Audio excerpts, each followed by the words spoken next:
And the joy of the Lord is your strength. And that is the confidence that brought us that our God is more than able to do it in your life and in our life. And our family together will be a glory to the Son of God. This is coming to you from Family Outreach Ministry and Foundation, courtesy of the Apostolic Church Nigeria. The Lord will bless you. He will make his face to shine upon your path. Shall we pray? Everlasting Father, we worship you for who you are. Thank you for the grace that you have given us through the death of your only begotten Son. We give you all the praise without exalted in the name of Jesus. Amen. Lord, this is another day, a day that you have made. Father, we pray that this day you will speak life into our spirit, soul, and body in the name of Jesus. Amen. As many that will hear you through us will be liberated in the name of Jesus. Amen. The joy that has been stolen from their family will be returned in the mighty name of Jesus. Thank you, Father. Thank you, Lord. Jesus' mighty name we pray. Amen. You are welcome back into the presence of the Most High God. Oh, we are happy all the time to come on air. Just because of you. And just because the Holy One of Israel made it possible for us. No wonder the Bible says it's not by power, it's not by might, but by my spirit, said the Lord of hosts.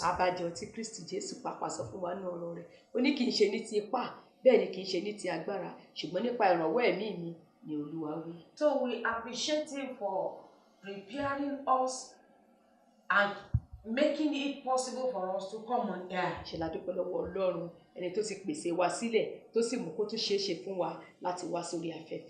And we decree by the anointing of God upon this ministry, you will not hear these words in vain in the name of Jesus.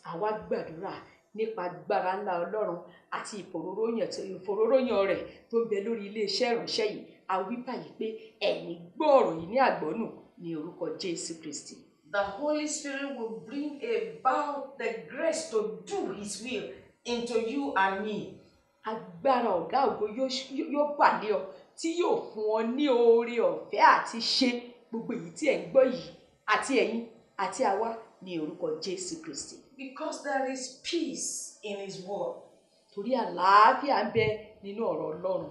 And by the multitude of counseling, there is peace for your home, for your life, for your family, and for your environment. Àti nínú ìgbìmọ̀ púpọ̀, àlàáfíà máa ń jọba níbẹ̀ fún ayé rẹ, fún ilé rẹ, fún ẹbí rẹ, àti fún gbogbo orílẹ̀-èdè.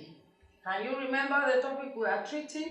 Jẹ́ tí ẹ lè rántí àkòrí tí a sọ̀rọ̀ lé lórí. If you remember, I know God is doing something in your family. Tó o bá lè rántí, àwa náà mọ̀ pé Ọlọ́run dán tó yàtọ̀ wò nínú ayé rẹ. We will not want you to be here as alone. That word that woman said, oh, they said a lot, but what has it brought in your life?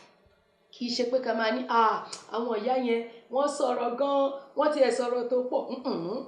Kí ni ọ̀rọ̀ tó gbọ́ yìí? Kí ni ìyípadà tó mú wá bá ayé rẹ? Òun lòun tí a sọ̀rọ̀ lé lórí. And God is sending us so that you can have peace and no peace in your home. Olúwa sì rán wa wá kí wọ́n kó lè mọ àlàáfíà àti kí àlàáfíà kó lè jọba nínú ilé rẹ àti nínú ayé rẹ. The topic we are treating is separation in homes and the solution. Àkòrí tí a sọ̀rọ̀ lé lórí náà ni ìyapa nínú ẹbí àti ọ̀nà àbáyọ kúrò nínú rẹ̀. We've been discussing communication for some time. A ti ń sọ̀rọ̀ lórí ìbáraẹnisọ̀rọ̀ ní àsọyépọ̀ fún ìgbà díẹ̀ sẹ́yìn. And the last one we discussed was gentle discussion with one another. Èyí tí a sì sọ̀rọ̀ lé lórí kẹ́yìn òun náà ni wípé ká máa fi ohùn pẹ̀lẹ́ ká máa fi bá ara wa sọ̀rọ̀ ẹnì kíní sí ẹnì kejì. Don't howl on your spouse as if it's not made by God. Má máa pariwo lé ẹnì kejì rẹ bí ẹni wípé tàbí kó fojú tẹ́ńbẹ́lẹ́ bí ẹni pé Ọlọ́run ò tiẹ̀ ṣẹ̀dá ẹ̀. It is not when you are to discuss with gentle voice, it's not a time that you will use stronger words, abusing him, taking one fault or the other in his life or in our life to abuse him. Ìgbà tá bá ní kó fi ohùn pẹ̀lẹ́ bá ènìyàn sọ̀rọ̀, kò ń ṣe ìgbà tó máa lo ohùn tó le tàbí tó máa wá ọ̀rọ̀ jáde láti inú àgọ́ ara ẹ̀, láti inú ẹ̀yà ara ẹ̀, àwọn tó lè máa fi bú, tó lè máa fi ṣátá ẹ̀, tó lè máa fi sọ́dẹ̀ ẹni yẹpẹrẹ ẹni lẹ́lẹ̀. Má ṣe rú ẹ̀. Some will go to the extent of picking on the family of the spouse, the stupid parents that you are.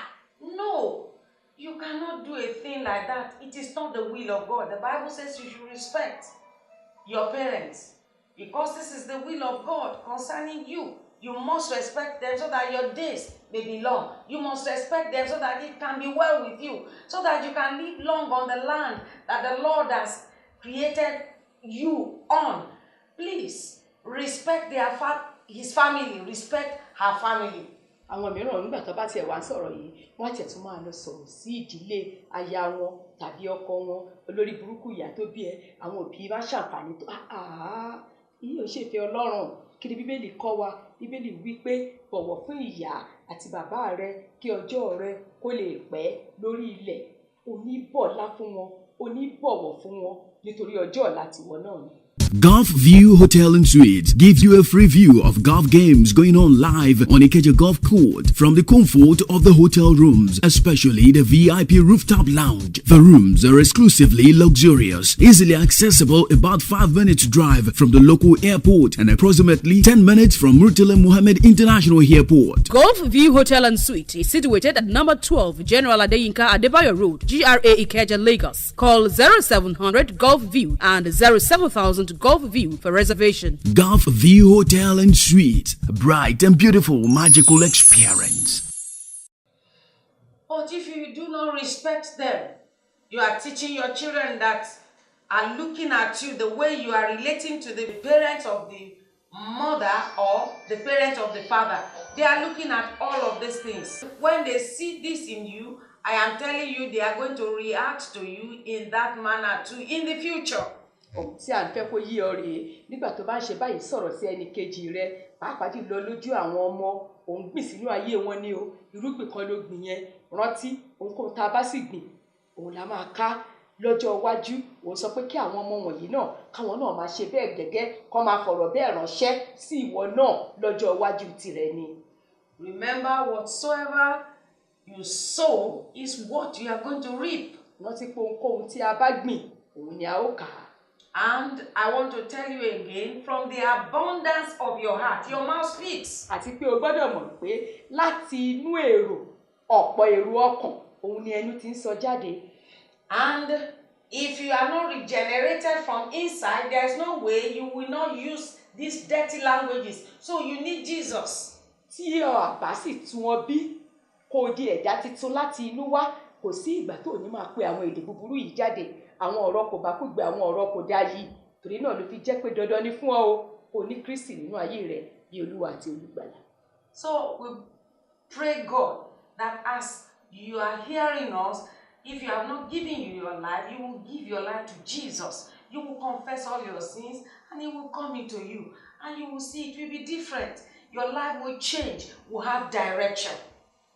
Tí à ń sọ náà rí, bó o ti ń gbọ́ wa yìí, ó di dandan fún ẹ, arákùnrin àti arábìnrin, kó yí padà, kó wá sọ́dọ̀ Kristi, kó jẹ́wọ́ gbogbo ẹ̀ṣẹ̀ rẹ, kó sì kọ̀ wọ́n sílẹ̀, kí Kristi wá sínú ayé rẹ, kó la ẹnu rẹ gbòòrò láti jẹ́wọ́ rẹ̀ ní Olúwa àti Olùgbàlà. Wá rí pé ìyípadà dé, ohun gbogbo á yí padà ní ti ayé rẹ, ìgbé ayé rẹ pẹ̀lú á di ọ̀tun. I pray as you do these things, grace will flow from the throne of God into your life and into your family, and it will be different. Bí o ti ń ṣe nǹkan wọ̀nyí, àwa gbàdúrà, oore ọ̀fẹ́ á wá láti òkè wá tí ó ràn ọ́ lọ́wọ́, á wá sínú ayé rẹ, á wá sínú ẹbí rẹ, ohun gbogbo á sì di ọ̀tọ̀, á fún ọ ní ìbẹ̀rẹ̀ tuntun ní orúkọ Jésù Kristi. We are dealing with the causes of separation in homes. À ń ṣiṣẹ́ lórí àwọn ohun tó mú ìyapa wá nínú ẹbí. And the next subtopic we are going to now is understanding. Ohun àkòrí tí a wá tó fẹ́ gbé kalẹ̀ báyìí tá a fẹ́ yẹ̀wò dáadáa òun ni mímọ̀ ara wa bí ó ti tọ́ àti bí ó ti yẹ. Lack of understanding will bring problem in the family, will create chaos in the family, will create misunderstanding. Oh, if you do not understand yourselves. Nígbà tá a bá ní ìmọ̀ye, tá a mọ̀ye ara wa, tí ẹnìkíní ò mọ̀ ta lẹ́nìkejì ṣe, á mú wàhálà wá, á mú ìdààmú wá, á mú gbọ́nmi sí omi òtó wá nínú ẹbí. So the question now goes to you. Do you understand who you are as a husband? Do you understand who you are as a wife? Ìbéèrè náà nìyí tá a wá fẹ́ sọ sí ọ báyìí o. Ìwọ ti kára rẹ bí ọkọ, ǹjẹ́ o tiẹ̀ mọ̀ye ẹni tí ìwọ ṣe? Ìwọ aya ńkọ́ pẹ̀lú, ṣé o mọ̀ye ẹni tí o jẹ́? If you do not understand who you are, you cannot understand your spouse. Tí ò yé ẹni tí ìwọ ti kára rẹ jẹ́, tí ò bá yé ọ, ó dájú ò lè mọ̀ye ta ni ọkọ tàbí aya rẹ jẹ́. And if you cannot understand yourself, how can you deal with your weaknesses? Nígbà tó o sì mọ̀ye ẹni tí ìwọ ti kára rẹ jẹ́, báwo ló ṣe fẹ́ dojú ìjà kọ àwọn ibi ìkùnà rẹ, àwọn ibi tó kù díẹ̀ káàtó sí? Or when those instincts to behave as you have been behaving is coming, you will not be able to cut yourself, caution yourself, put yourself under checks so that such thing will not repeat itself. Bẹ́ẹ̀ ni nígbà tí ìrunú yìí bá dé sí ọ láti pé kó hùwà bó ti ń hùwà, láti pé kó sọ̀rọ̀ bó ti ń sọ̀rọ̀, ìgbà tó o mọ̀ye ẹni tí o jẹ́, tó o mọ̀rú ẹ̀dá ènìyàn tó ń ṣe, o ò ní lè fi ara rẹ sábẹ́ àkóso, o ò ní lè ṣàkóso ara rẹ, o ò ní lè ṣàkóso ẹ̀mí yìí tó fẹ́ borí rẹ mọ́lẹ̀ yìí. Interguide Air Services, we take care of your driving needs. Interguide Air Services, one best managed travel agency in Nigeria and a licensed member of International Air Transport Association (IATA). Interguide provides assistance on processing of entry visas and also offer visa assistance to expatriates in the area of residence permit, re-entry visas, regularization of stay, and many more. As an agent to international airlines around the world, we assist in planning your trips, seat reservation, purchase of tickets at the most economic rate, and a super duper family package travel services to anywhere around the world. Your comfort and security is our utmost concern. Interguide Air Services and branches are connected real-time online. For more information, call 08069 822725 or 070 81219829 or 08028379869 or send mails to sales@flyinterguide.net or log on to our web www.flyinterguide.com. Interguide, we take care of your travel needs. Are you an extrovert? Gbọ́ná, béèrè lọ́wọ́ ara rẹ, ṣé ẹni tó bẹ ènìyàn ni ọ́ bí? Oh, somebody who is forthcoming. He loves to be seen. He loves to talk anywhere. He loves his voice to be respected anywhere he or she finds himself. That temperament, that instinct in you, do you know that you are an extrovert? Bóyá ṣe lórí ara rẹ pé o kàn fẹ́ kí gbogbo èèyàn máa rí ẹ tó bá ti wà níbì kan ni, wọ́n gbọ́dọ̀ mọ̀ wà níbẹ̀, wọ́n gbọ́dọ̀ gbóhùn mi, wọ́n gbọ́dọ̀ bọlá fún mi, wọ́n gbọ́dọ̀ mọ̀ pé mi ni, èmi ni mo ṣe yìí, èmi ni mo ṣe tọ̀hún, ìwọ náà rí bí, ìwọ náà rí lọ́hùn. Ǹjẹ́ o tiẹ̀ mọ iye ara rẹ bí? Ǹjẹ́ o tiẹ̀ mọ̀ wípé ẹni tó bẹ ènìyàn kan ni ọ́ bí? That kind of a person. Look, sometimes or a lot of it is their nature. It is their nature when they get into a place, you see they want everybody to notice that they are around, and their aura talks round about. People will begin to shout, oh, this one will shout, that one will shout there. Everybody will be shouting about that person. It is not because he wanted that shout, it is his nature that has gone before him to explain who he is. Bóyá ṣe ló jẹ́rú èèyàn kan tó jẹ́ pé níbikíbi tó bá dé, gbogbo èèyàn á mọ̀ pé ó wà ńbẹ̀, eléyìí á pariwo, tọ̀hún á pariwo, lágbájá ti dé o, tẹ̀mẹ̀dú ti dé o, ìwọ náà kàn ní pé inú ẹ̀ ń dùn, ó kàn ń yọ̀ mọ́ wọn níbí, òun bẹ́ sí bí, òun bẹ́ sí, ìwọ náà kọ ẹ̀dá kan, ẹ̀dá èèyàn kan, ìmísí kan tó ń ru láti inú rẹ wá ni, kì í ṣe ìwọ. Ẹ̀dá, irú ẹ̀dá ẹni tó jẹ́, òun ló lọ síwájú rẹ, òun ló ń sọ̀rọ̀ fún ẹ, òun ló jẹ́ kí gbogbo èèyàn mọ̀ wípé àló ti dé, lóòótọ́ ó sì dé síbẹ̀. And such a people, when they enter into a gathering and they are not recognized, they are not feeling well in that environment. Irú àwọn èèyàn bẹ́ẹ̀ tó bá sì dé àwùjọ tó wọ́n bá tiẹ̀ dá wọn mọ̀ tó wọ́n bá kà wọ́n sí pé wọ́n wà ńbẹ̀, àwọn náà á mọ̀ wípé ṣáwọn èèyàn mọ̀ pé mo wà nítòsí ni, wọn ò mọ̀ pé mo ti dé ni, nítorí wípé kí ni wọn ò tí ì kà sí nínú àwùjọ tó wà yẹn. These set of people are called popular jingo. Irú àwọn èèyàn wọ̀nyí là ń pè ní awọ̀kìlú mọ̀. You must know the nature of your spouse. O gbọ́dọ̀ lè mọ ẹ̀dá ẹni tí ẹnìkejì rẹ̀ ń ṣe. If you do not know, you will not be able to help such a person out, and before you know it, you will create problem there and bring it home for you. Tó o bá wá mọ irú ẹ̀dá èèyàn tó jẹ́, wàá rí wípé onímọ̀ràn tó máa gbà ràn lọ́wọ́. Irú ẹnìkejì rẹ tó o sì mọ irú ẹ̀dá tó jẹ́ yìí, gbogbo tó bá ń ṣe àwa máa mú ìṣòro wá báyìí, wàá máa rí bí ìṣòro, wàá máa rí bí wàhálà, o sì ní mọ ọ̀nà tó lè gbà ràn lọ́wọ́ rárá. But when you know who your spouse is and you know who you are, sometimes God works in a mysterious way. No man can tell him this is the way you should do this, no, that is the way you should do that. He does it in his own best way. God may give you two extroverts, the husband extrovert, the wife extrovert, two of them. There will be clash of personality in that home, and that can cause separation. Ọlọ́run wa níbi tó lè ti jẹ́ Ọlọ́run sí, tẹ́nikẹ́ni ò lè bí wò bó ṣe ń ṣe iṣẹ́ ara tiẹ̀, kò sọ́nà tí ò lè gbégbà. Ó lè mú èèyàn méjì tó bẹ méjì ní ìpàdé, ṣùgbọ́n níbi tí èèyàn méjì bá ti pàdé, kò síbi tí wọn ò ti ní máa ní gbọ́nmi sí omi ò tó, nítorí irú ẹ̀dá yìí tó ń bẹ nínú àwọn méjèèjì, ẹnìkan ló máa tẹríba fún èèyàn kan nínú ẹbí. So in case we have such, and you have been experiencing some problems in your home, there is separation. The husband will say, who is the leader here? Am I the leader or you are the leader? The grace that God has created in you is bubbling in the husband, bubbling in the wife. They both want to achieve. They both want to get to a goal. They both want to achieve certain things together. And so it is bubbling in them. It is time for both of you to know who you are, and when that of your husband is coming up, you as the wife, you have to work out the scriptures in your life that submit. You have to submit at such times. And when it is coming in your wife and you see it, that thing is just coming, the husband, the honor lies on you because you are the head of that family, to take it easy with your wife because it is their nature. Kí ló tí à ń mẹ́nu bọ̀ tí à ń sọ ni wípé nígbà tó bá wá rí báyìí wípé ẹni tó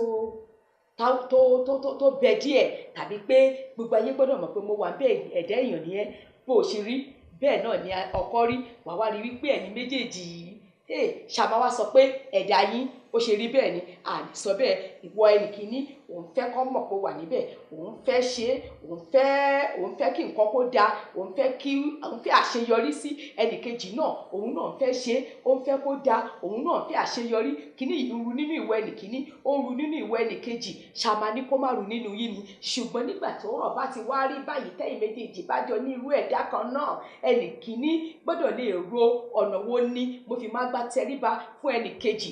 Ìwọ ọkọ nírú àkókò yìí wàá wá lọ rántí wípé orí ni mí o, èmi lórí nínú ilé, jẹ́ kí n tẹ̀ jẹ́jẹ́, kí n mú sùúrù níbi tó bá yẹ kí n mú sùúrù. Bẹ́ẹ̀ náà ni ìwọ aya, ìwọ wá gbọ́dọ̀ mọ̀ wípé nírú ìgbà tí àkókò yìí, Bíbélì wípé ẹ̀yin aya ẹ máa tẹríba fún àwọn ọkọ yín, òní tẹríba nígbà tọkọ rẹ̀ bá gbé tiẹ̀ sókè, ìwọ ara rẹ̀ tiẹ̀ sílẹ̀. Ìwọ ọkọ nígbà tó bá jẹ́ páyà náà ló ń jà gudugudu nínú rẹ̀, ìwọ náà fi ọgbọ́n wàá fi bá aya rẹ̀ lò gẹ́gẹ́ bí ọ̀rọ̀ Ọlọ́run ti kọ́ wa. This is the understanding we are talking about. You both share the same temperament, and you cannot blame God for creating you. God has never made a mistake in bringing both of you together.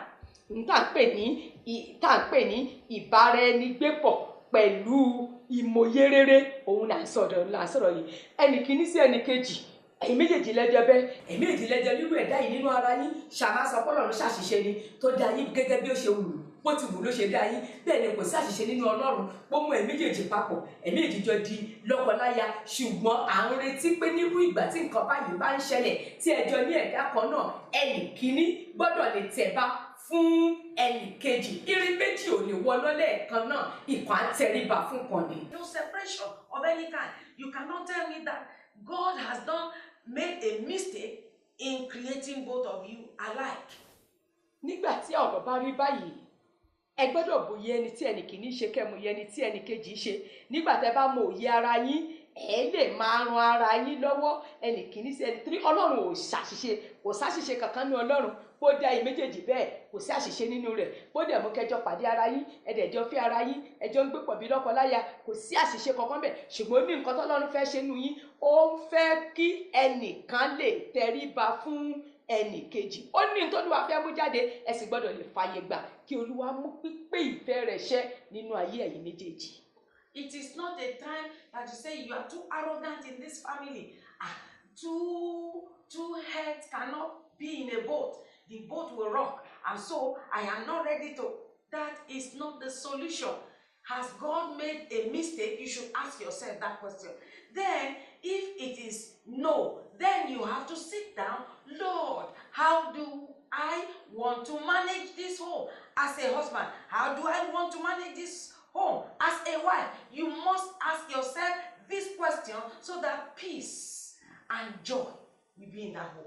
Nígbà tí irú èyí bá ń wáyé kì í ṣe àsìkò tí ẹkẹ́ni kìíní máa sọ fún ẹnì kejì pé ọ̀gá méjì ò lè wà ní ọkọ̀ kan náà o ọkọ̀ yẹn á kọ̀ forí ṣọpọ́n ni Ọlọ́run ò ṣàṣìṣe pẹ̀lú ìṣẹ̀dá yín àti ìbágbépọ̀ ẹ̀yin méjèèjì ṣùgbọ́n ẹni bí ara yín léèrè ìbéèrè báwo ni mo ṣe fẹ́ ṣe ọ̀nà wo ni mo fi máa gbé gbà tí àlàáfíà máa fi wà nínú ẹbí ọkọ á bi ara rẹ̀ léèrè ìbéèrè yìí aya bi ara rẹ̀ léèrè ìbéèrè yìí ẹ̀yin méjèèjì àwa wá ọ̀nà àbáyọ pé èmi gẹ́gẹ́ bí ọkọ mo ní fi ọgbọ́n bá aya mi lò èmi gẹ́gẹ́ bí aya mo ní tẹríba fún ọkọ mi.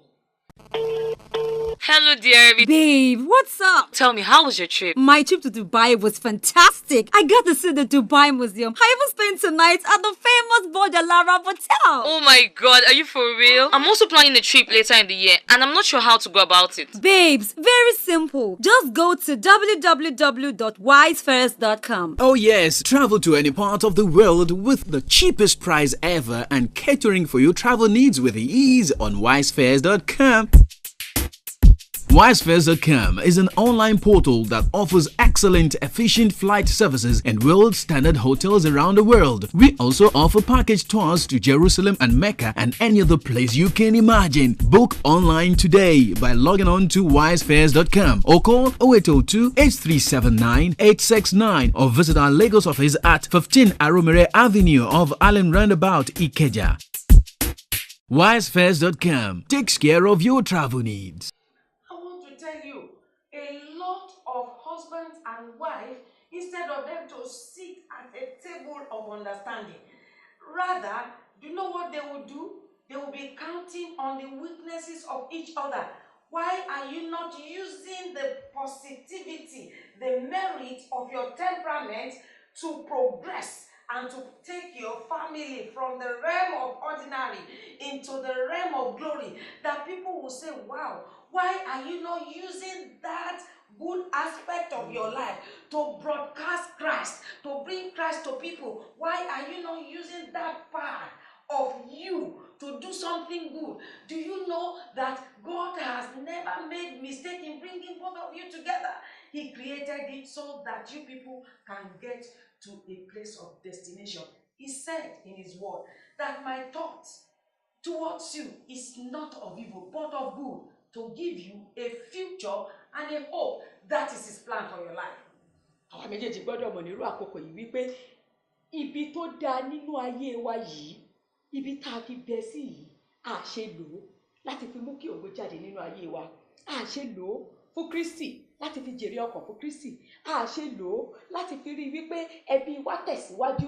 Ó ṣe wá jẹ́ wípé àwọn míì nínú àkókò bẹ́ẹ̀ yẹn wọ́n á wá jókòó sórí àga ìdájọ́, wọ́n á máa wo àṣìṣe ẹnì kejì, wọ́n á máa wo àṣìṣe ẹnì kíní, wọ́n á máa wo ibi tí ẹnì kíní kù sí, wọ́n á máa wo ibi tí ẹnì kejì. A jẹ́ kẹ́ mọ̀ yìí pé kò sí àṣìṣe nínú ìṣẹ̀dá Ọlọ́run. Èrò rẹ̀ fún yín, ó ní mo mọ èrò mi fún yín, èrò àlàáfíà ni, kì í ṣe ti ibi, láti fún yín ní ìrètí àti ọjọ́ iwájú tó lógo. Ọjọ́ iwájú tó lógo yẹn òun ni kẹ́ ẹ máa ronú bó ṣe máa wá sí ìmúṣẹ nínú ayé yín àti nínú ẹbí yín, kí ohun gbogbo kó lè mú ògo jáde. Bẹ́ẹ̀ ni yóò sì rí. I pray that God will help you as He is helping me and helping us here.